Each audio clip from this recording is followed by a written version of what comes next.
नमस्कार मित्रांनो, आज मी एक असा विषय घेऊन आलो आहे जो प्रत्येक घराशी, प्रत्येक कुटुंबाशी आणि विशेषतः प्रत्येक तरुणाच्या भविष्याशी जोडलेला आहे. मित्रांनो, राजकारणामुळे तरुणावर होणारा परिणाम. मित्रांनो, आजचा तरुण स्वप्न पाहतो मोठं होण्याचं, स्वतःचं नाव कमवायचे, कुटुंबाचं आयुष्य बदलवायचे, पण हाच तरुण कधीकधी राजकारणाच्या नादात स्वतःचं आयुष्य विसरताना दिसतो.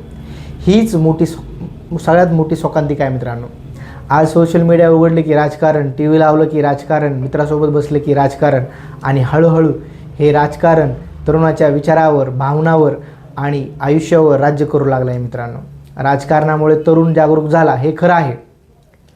त्याला समाजातील समस्या समजायला लागल्या, अन्यायाविरुद्ध आवाज उठवायला शिकला, नेतृत्वगुण विकसित झाले, समाजासाठी काहीतरी करण्याची भावना निर्माण झाली. हा त्याचा सकारात्मक परिणाम आहे.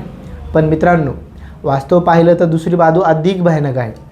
आज अनेक तरुण शिक्षण सोडून राजकारणाच्या मागे धावत आहे. करिअर घडवण्याऐवजी ते नेत्यांचे कट्टर समर्थक बनत आहेत.